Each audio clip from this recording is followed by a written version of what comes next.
This channel does not promote any violent, harmful, or illegal activities. All content provided by this channel is meant for an educational purpose only.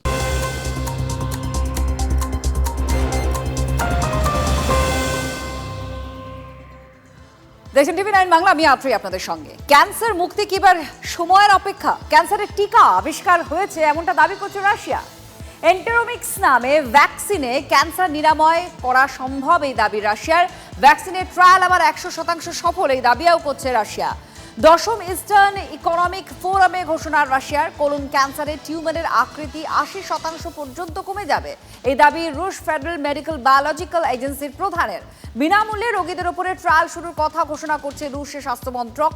ট্রায়ালের পর চূড়ান্ত ছাড়পত্র পেলে বিশ্বজুড়ে বিনামূল্যে vaccine সরবরাহে তৈরি Russia. রাশিয়ানরা already তারা একটা অ্যাপ্লিকেশন করেছেন, রাশিয়ান বিজ্ঞানীরা, যে যাতে আরো বেশি করে হিউম্যান সোর্সের উপর, হিউম্যান বডির উপর এটাকে অ্যাপ্লাই করা যায়। এবং এটা হচ্ছে একটা mRNA টেলার্ড ভ্যাকসিন, অর্থাৎ প্রত্যেকটা পেশেন্টের জন্য আলাদা আলাদা ভাবে তাদের ইমিউন সিস্টেমটাকে স্টিমুলেট করে আলাদা আলাদা ভাবে তাদের ক্যান্সারের প্রতি প্রতিষেধক তৈরি করা এই ভ্যাকসিনটার কাজ। ইনিশিয়ালি দেখা গেছে কোলোরেক্টাল ক্যান্সার, গ্লায়োব্লাস্টোমা আর কিছু কিছু মেলানোমা বা স্কিন ক্যান্সারের ক্ষেত্রে এই ভ্যাকসিনটা কার্যকরী হচ্ছে। অবশ্যই মানব জাতির পক্ষে খুব খুব শুভ খবর এটা।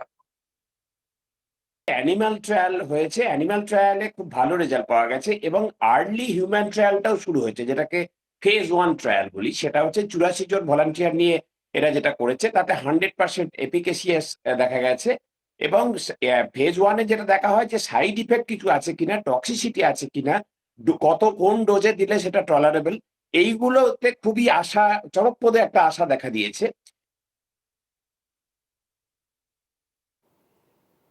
এবার একটু আকাশের দিকে নজর রাখতে হচ্ছে, একটু চাঁদের দিকে তাকাতে হচ্ছে, কারণ আকাশে ব্লাড মুন এই মুহূর্তে দেখা যাচ্ছে। 82 মিনিট ধরে এই লাল রঙের চাঁদ দেখা যাবে আজ।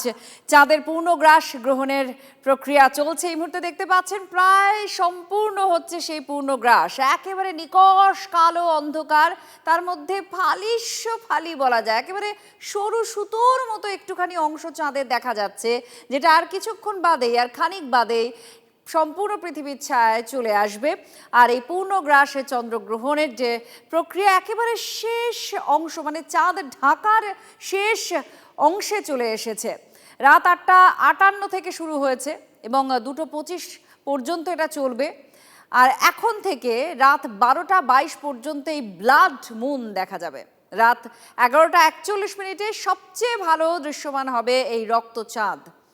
কোথায় কোথায় দেখা যাচ্ছে? অবশ্যই আমাদের দেশে, ভারতে দেখা যাচ্ছে, এশিয়ায় দেখা যাচ্ছে, অস্ট্রেলিয়া, আফ্রিকা, ইউরোপের বিভিন্ন জায়গা থেকে এই ব্লাড মুন দেখা যাচ্ছে।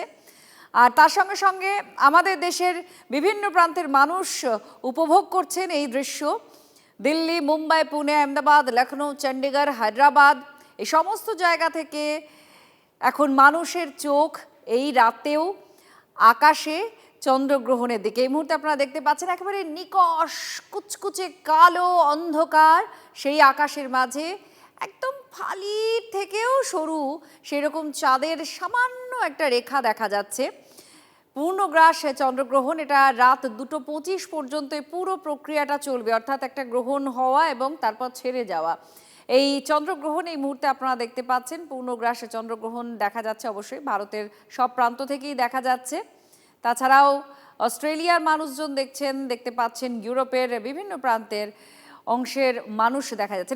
বিভিন্ন জায়গার ছবি আপনাদের দেখাবো। আমাদের এই রাতের আকাশের বিভিন্ন রাজ্য থেকে ছবি আসছে, জেলার মানুষজনও দেখছেন, অনেকেই উপভোগ করছেন এই মুহূর্তটা। বিশেষ করে কচি কাচাদের মধ্যে একটা ব্যাপক আগ্রহ থাকে, আর তার সঙ্গে তাদের বাড়ির বড়রাও এখন আকাশের দিকে মুখ করে দেখছেন এই দৃশ্য। এই মুহূর্তে আপনারা দেখতেও পাচ্ছেন, যারা আকাশে এখনো পর্যন্ত চোখ রাখেননি তারা টিভির পর্দায় দেখতে পাচ্ছেন এই মুহূর্তে কি অপরূপ সেই দৃশ্য।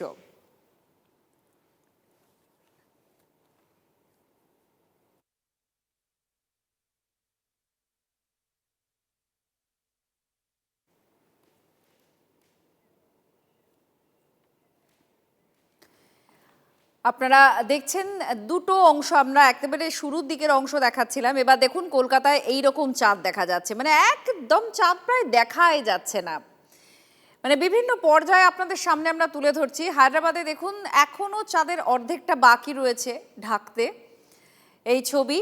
তো এই মুহূর্তে বিভিন্ন জায়গা থেকে আকাশে চাঁদের যে খণ্ডিত অংশ আমরা দেখতে পাচ্ছি সেগুলো আপনাদের সামনে তুলে ধরছি। দেখুন ব্লাড মুন কাকে বলে, একেবারে লাল টকটক করছে কলকাতার আকাশের এই মুহূর্তের চাঁদ। 11টা থেকে রাতের আকাশে এই লাল চাঁদের দেখা পাওয়া যাচ্ছে, যেটা আপনাদের সামনে আমরা তুলে ধরছি। যারা আকাশে এখনো চোখ রাখেননি তারাও দেখতে পারেন। এই মুহূর্তে আমরা দেখাচ্ছি আপনাদের সেই চাঁদ। দেখুন কিভাবে কলকাতার আকাশে চাঁদ ঢেকে যাচ্ছে, পূর্ণগ্রাস হচ্ছে চাঁদের। আর পূর্ণগ্রাস গ্রহণে একেবারে স্বাভাবিক, আমরা জানি যে পূর্ণগ্রাস মানে পুরোটাই ঢেকে যাবে। যে ডাইরেক্ট আলোটা যেহেতু পৃথিবী ব্লক করে দিচ্ছে, পৃথিবীর যে বায়ুমণ্ডল আছে তার মধ্য দিয়ে যখন সূর্যের আলোটা যাচ্ছে, বায়ুমণ্ডলের মধ্যে প্রচুর ধুলোকণা আছে। সেই ধুলোকণা কি করে, সূর্যের আলোর মধ্য থেকে নীল আলোটাকে অন্যদিকে পাঠিয়ে দেয়, লাল আলোটাকে পাঠায় চাঁদের দিকে। ফলে এই লালটা গিয়ে চাঁদে পড়ে, চাঁদটা থেকে আমরা আবার দেখতে পাই চাঁদটা লাল আলো হয়েছে। চাঁদের গায়ে নতুন গহ্বর যদি তৈরি হয় এইটুকু টাইমের মধ্যে, আমরা সেটা অবশ্যই দেখতে পাবো। আমরা হাজার হাজার ফটো তুলছি এবং সে ডিজিটাল সাবট্রান করে, ডিজিটাল প্রসেসিং করে আমরা বুঝতে পারবো। যদি 1 কিলোমিটারের থেকে বড় কোনো গর্ত হয় আমরা অবশ্যই বুঝতে পারবো। দেখুন জ্যোতির্বিজ্ঞানীরা কিভাবে এই মুহূর্তটাকে বিশ্লেষণ করছেন যে কেন এই লাল চাঁদ আমরা দেখতে পাচ্ছি। আর পুরো যে পৃথিবীর ছায়া পুরো চাঁদের ওপরে পড়েছে, অর্থাৎ চন্দ্রগ্রহণ মানে পৃথিবীর ছায়া চাঁদের ওপরে পড়ে, পুরো ছায়াটা ঢেকে দিচ্ছে চাঁদকে। আর তার সঙ্গে লাল কেন দেখতে পাচ্ছেন, আমরা একটু জেলার মানুষজনের আগ্রহ দেখুন কতটা তুঙ্গে রয়েছে। পশ্চিম মেদিনীপুরের মানুষের ছবি দেখুন, এই গ্রহণ নিয়ে কত কুসংস্কার ছড়িয়ে রয়েছে মানুষের মনে, কিন্তু বিজ্ঞান সেই কুসংস্কার প্রতিনিয়ত দূর করে চলেছে।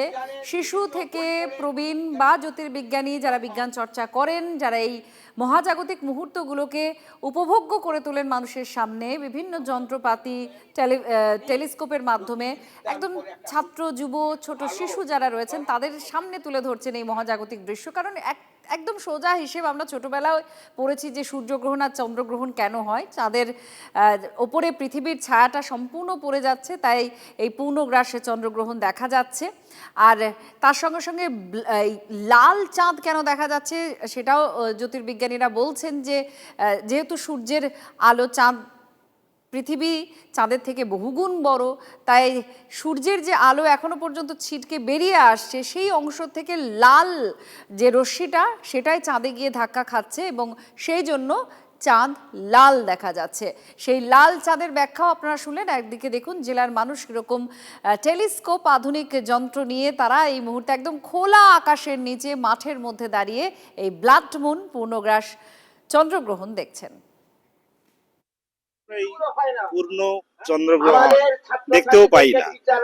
আজকে এই দীর্ঘ সময় ধরে পূর্ণগ্রাস বা পূর্ণ চন্দ্রগ্রহণ দেখতে পাচ্ছি, এটা আমাদের কাছে সৌভাগ্যের। কারণ যে বহুদিন পর এটা আমরা দেখছি, তাই ছাত্রছাত্রী এবং সাধারণ মানুষ চাক্ষুষ করুক এই মহাজাগতিক ঘটনাটাকে। সেই জন্য এই টেলিস্কোপ গুলো নিয়ে এসে তাদেরকে সেই সময় চাঁদের কিরকম অবস্থান থাকে, কিভাবে সূর্যর ছায়া চাঁদের উপরে একটু একটু করে পড়ে এবং সম্পূর্ণরূপে কিভাবে গ্রহণ হয় সেইটা দেখানোর জন্য এই আয়োজন। দেখুন যারা বিজ্ঞান চর্চা করেন, যারা এই ধরনের নানান বিষয় নিয়ে মানুষকে সচেতন করেন, শিশু মনে যুবক মনে সেই বিজ্ঞান চর্চার আকাঙ্ক্ষাটা তৈরি করেন, তারা এই ধরনের মুহূর্তগুলোর জন্য সবসময় মুখিয়ে থাকেন। কথা শুনছিলেন এই তিনি বলছিলেন বারবার যে এই ধরনের মহাজাগতিক দৃশ্য দেখতে পাওয়া সৌভাগ্যের ব্যাপার এবং সেই জন্যই গ্রামে গঞ্জে জেলায় জেলায় তারা যান, এই মুহূর্ত যাতে উপভোগ করতে পারেন মানুষ তার ব্যবস্থা করেন।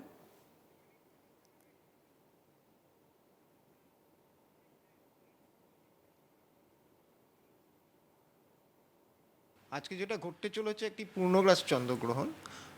এই পূর্ণগ্রাস চন্দ্রগ্রহণের পূর্ণগ্রাসের স্থায়িত্ব হচ্ছে 1 ঘন্টা 22 মিনিট।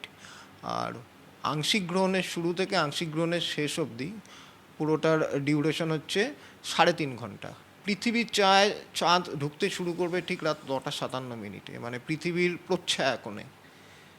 তারপরে পুরোপুরি পৃথিবীর ছায়ায় ঢেকে যাবে, অর্থাৎ পূর্ণগ্রাস শুরু হবে রাত 11:01। পূর্ণগ্রাস শেষ হবে রাত 12:23, অর্থাৎ 1 ঘন্টা 22 মিনিট ডিউরেশনের পূর্ণগ্রাস থাকবে। পৃথিবীর ওপরে বায়ুমণ্ডলের স্তর আছে, সেটা প্রায় 80-90 কিলোমিটার অবধি। এবার সূর্যের আলো তো চাঁদের গায়ে ডাইরেক্টলি পড়ছে না, কিন্তু বায়ুমণ্ডলের উপর তো পড়ছে। সূর্যের আলো সাদা, তার সেই সাদা রঙটি 7টি রঙের সমাহার, মানে violet, indigo, blue, green, yellow, orange, red. যে রঙগুলোর ওয়েভলেংথ কম, অর্থাৎ তরঙ্গ দৈর্ঘ্য কম, সেগুলো স্ক্যাটারিং হয়ে যায়। অরেঞ্জ এবং রেড এই দুটো কালারের আলোর ওয়েভলেংথটা বেশি, এইগুলো কম স্ক্যাটার্ড হয়, অর্থাৎ এগুলো ফিল্টার্ড হয় না, ছড়িয়ে পড়ে না। তার ফলে কি হয়, এই কমলা এবং লাল রঙের আলোটা অ্যাটমসফিয়ারে পড়ে রিফ্র্যাকশন বা প্রতিসরণ হয়। প্রতিসরণের ফলে একটু বেঁকে যায়, বেঁকে গিয়ে পৃথিবীর গায়ে, চাঁদের গায়ে গিয়ে পড়ে। এবার পৃথিবী থেকে যখন আমরা চাঁদকে দেখি, তখন চাঁদকে এই লাল আলোটা পড়ে বলে একটা লালচে আভাযুক্ত দেখা যায়, যখন চাঁদ পুরোপুরি পূর্ণগ্রাস গ্রহণের মধ্যে থাকে। তো এইটাই হচ্ছে এর কারণ, এবং এটাকে আমরা ব্লাড মুন বলি। এবার আজকে দিনের বড় ইভেন্টের দিকে নজর রাখবো, কারণ 9 বছর পর রাজ্যে এসএসসি নিয়োগ পরীক্ষা হয়েছে। পরীক্ষা দিয়ে কেউ আশাবাদী, কেউ আবার বলছেন পুরোপুরি ভরসা রাখতে পারছেন না। পরীক্ষা নিয়ে কোনো লিখিত অভিযোগ এসএসসির কাছে আসেনি বলে দাবি করা হচ্ছে, যদিও পরীক্ষার্থীদের মধ্যে দাগি কেউ ছিল কিনা তা স্পষ্ট করতে পারেনি কমিশন। রবিবার শুধু লাখ লাখ চাকরি প্রার্থী পরীক্ষা দিলেন না, অগ্নি পরীক্ষা হলো স্কুল সার্ভিস কমিশনেরও।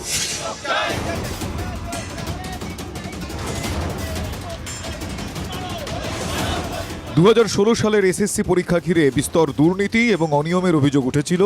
তাতে স্বাভাবিকভাবে মুখ পুড়েছিল এসএসসি এবং রাজ্য সরকারের। তাতে চাকরি খুইয়েছেন প্রায় 26,000 শিক্ষক এবং শিক্ষাকর্মী।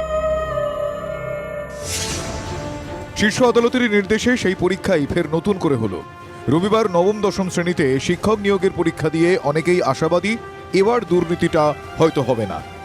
এবার কি আশা করবেন? একটা নিয়োগ অন্তত স্বচ্ছভাবে হোক। হ্যাঁ, আশা তো করছি, এবার বাকিটা আসলে বোঝা যাবে আর কি। আশা করছি ঠিকঠাক হোক।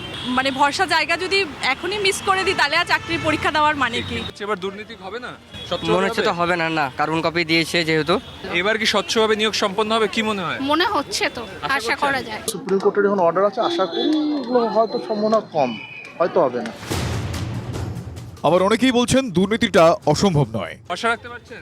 না, ভরসা ওইভাবে রাখতে পারছি না। কোয়েশ্চেন খুবই পাতি করেছে, যাতে ম্যাক্সিমাম বেরিয়ে যাওয়ার চান্সই আছে, কিন্তু এরপর আবার দুর্নীতি শুরু হবে বলে মনে হচ্ছে। দুর্নীতিমুক্ত হবে বলে মনে হচ্ছে না। আমাদের একটাই আবেদন, যেন ইন্টারভিউ এবং ডেমো যেন ভিডিওগ্রাফির মধ্যে হয়। এক সময়ের ছাত্রের সঙ্গেই নিজের যোগ্যতা প্রমাণে পরীক্ষা দিতে হলো যোগ্য শিক্ষককেও। আমার স্টুডেন্ট সেও পরীক্ষা দিচ্ছে, এবার আমি অ্যাজ এ টিচার আমিও পরীক্ষা দিচ্ছি। এবার সেই জায়গায় দাঁড়িয়ে কোথাও না কোথাও এটা একটা পেইনফুল ব্যাপার। শিক্ষামন্ত্রী ব্রাত্য বসু সোশ্যাল মিডিয়ায় লিখেছেন, এসএসসির নবম-দশমের শিক্ষক নিয়োগে আজকের পরীক্ষা সফল।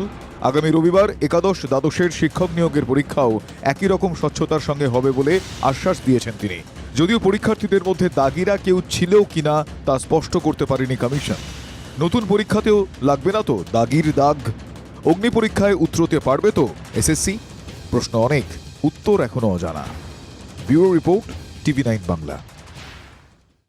এবার খেলার খবর। হকিতে এশিয়ার সেরা হয়েছে ভারত। রাজগিরে অনুষ্ঠিত এশিয়া কাপ হকি ফাইনালে দক্ষিণ কোরিয়াকে 4-1 গোলে হারালেন হরমনপ্রীতরা। সরাসরি বিশ্বকাপে যোগ্যতা অর্জন করল ভারতীয় হকি দল। হকিতে এশিয়া কাপ চ্যাম্পিয়ন হয়েছে Bharat.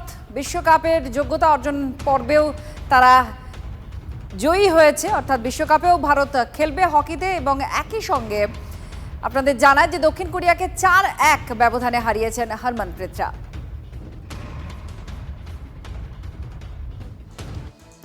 Institute of engineering and ম্যানেজমেন্টের বার্ষিক সমাবর্তন অনুষ্ঠান সল্টলেকের কলেজ মোড় সংলগ্ন ক্যাম্পাসে স্নাতক পড়ুয়াদের ডিগ্রি দেওয়া হয়। প্রতি বছরের মতো এবছরও সমাবর্তন অনুষ্ঠানের আয়োজন করে IEM কর্তৃপক্ষ।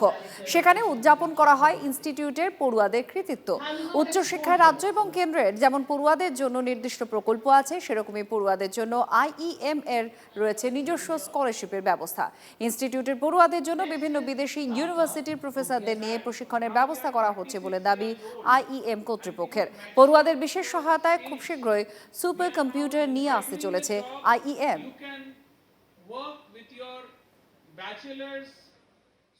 আমার বার্তা সব স্টুডেন্টদের কাছে যে be a good human being, be competent এবং মেক ইন ইন্ডিয়া করো। আমরা জিওপলিটিক্যাল রোজ নিউজ পড়ে দেখতে পাচ্ছি যে মেক ইন ইন্ডিয়া করা ছাড়া কোনো উপায় নেই। আমাদের নিজে আত্মনির্ভর হতে হবে, নিজেদের AI, IoT, জেনারেটিভ AI নতুন টেকনোলজি শিখে আমাদের সারা পৃথিবীকে দিশা দেখাতে হবে, আমাদের এখানে বসে সলিউশন তৈরি করতে হবে।